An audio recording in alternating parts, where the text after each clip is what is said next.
Good morning everyone. सो आपको force and pressure पढ़ा रहे थे एंड फोर्स एंड प्रेशर में आपको क्या बताया गया कि newton is the unit of force.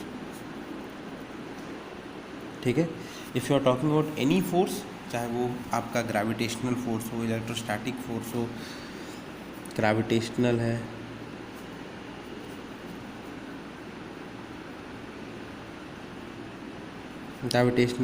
Frictional force है,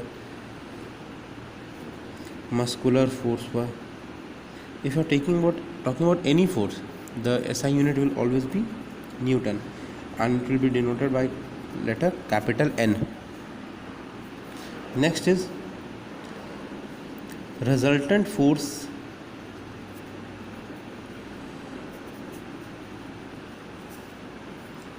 acting on a body.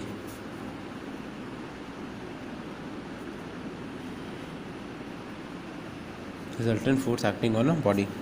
Suppose there is a body and a force named F1 is acting from left direction. F1 का value दिया हुआ है 40 न्यूटन। ठीक है, इधर से दूसरा फोर्स है F2 जिसका वैल्यू दिया हुआ है 30 न्यूटन। ठीक है, लेफ्ट से 40 न्यूटन का फोर्स लगा, राइट से कितना फोर्स लग रहा है 30 न्यूटन।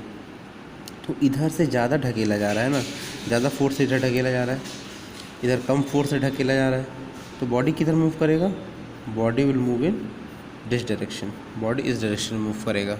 ओके, मतलब जिस डायरेक्शन से ज़्यादा फोर्स से ढकेला जाएगा उस डायरेक्शन में बॉडी मूव करेगा। अगर इधर F1 का वैल्यू हो जाता 40 न्यूटन और इधर से F2 का वैल्यू हो जाता 50 न्यूटन, तो बॉडी किधर मूव करता? Body will move in this direction.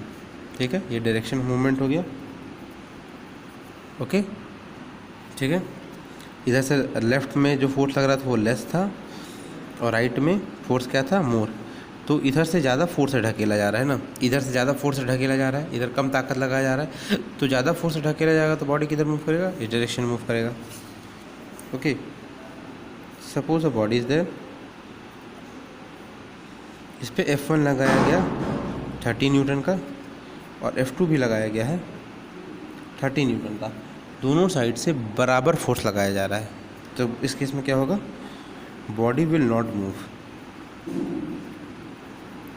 Body will not move in this case because दोनों साइड से क्या हो रहा है? दोनों साइड से बराबर फोर्स लगाया जा रहा है। ओके, अब आता है रिजल्टेंट फोर्स का कि कितना रिजल्टेंट फोर्स काम कर रहा है बॉडी पे। जैसे ये फर्स्ट केस है, ये आपका सेकंड केस हो गया and this one will be the third case. First, second, third. First case में देखिए लेफ्ट से 40 न्यूटन लगाया गया, राइट से 30 न्यूटन लगाया गया, तो रिजल्टेंट फोर्स FR, F ऐसे F capital small r, resultant force कितना हो जाएगा? F2 माइनस F1, क्योंकि F2 यहाँ पे बड़ा है। ठीक है, sorry F1 minus F2, F1 बड़ा है, F1 माइनस F2, यहाँ पे F1 बड़ा है इसीलिए F1 minus F2 that is 40 minus 30 that is 10 Newton का रिजल्टेंट फोर्स लगा इस पर। ठीक है, इस केस में क्या होगा? F2 बड़ा है F1 से, F2 बड़ा है F1 से, तो रिजल्टेंट फोर्स कितना हो जाएगा? F2 minus F1। इसमें भी 10 न्यूटन का रिजल्टेंट फोर्स लग रहा है। इसमें F1 और F2 बराबर है, F1 और F2 बराबर है, तो F रिजल्टेंट कितना हो जाएगा? 0 न्यूटन का फोर्स लग रहा है। ओके, इस केस में F2 बड़ा था इसलिए बॉडी इस डायरेक्शन में मूव किया। इस केस में F1 बड़ा है तो बॉडी इधर मूव किया, body has moved in this direction. ठीक है, इस केस में F2 बड़ा है तो बॉडी किस डायरेक्शन मूव किया? इस डायरेक्शन मूव किया। इस केस में दोनों का F1 F2 बराबर है तो बॉडी क्या कर रहा है? Body will not move. जिस भी डायरेक्शन से ज़्यादा फोर्स लगाया जाएगा उसके ही डायरेक्शन में बॉडी मूव करना स्टार्ट करता है। एक तो और एग्जांपल लेते हैं।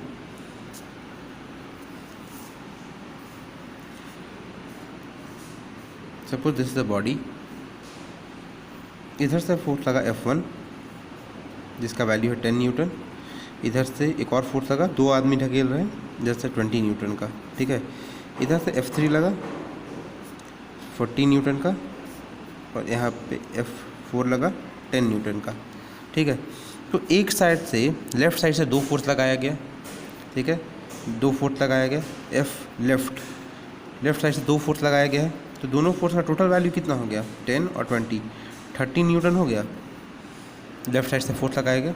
राइट साइड से जो फोर्स लगाया जा रहा है, that is let it be F right, ठीक है। इधर से 2 इंसान ढकेल रहे हैं, एक इंसान लगा रहा है 40 न्यूटन का, दूसरा लगा रहा है 10 न्यूटन का। तो दोनों टोटल कितना ढकेल रहे हैं, दोनों 50 न्यूटन की फोर्स से ढकेल रहे हैं, दोनों 50 न्यूटन के फोर्स से ढकेल रहे हैं। तो लेफ्ट साइड से जो फोर्स लग रहा है वो कम है, राइट साइड से जो फोर्स लग रहा है वो ज़्यादा है। तो बॉडी किधर मूव करेगा, body will move in this direction, okay. Body will move toward the left. Right side से ज़्यादा फोर्स लग रहा है, इसीलिए क्या होगा, बॉडी इधर मूव करना स्टार्ट करेगा। फोर्स रिजल्टेंट फोर्स कितना हो जाएगा, F right minus F left, 50 minus 30 that is 20 Newton. 20 Newton के फोर्स से बॉडी इस डायरेक्शन में मूव करेगा, okay. I hope you have understood resultant force and the direction of movement of body when 2 different forces are being applied। तो अगर एक body पे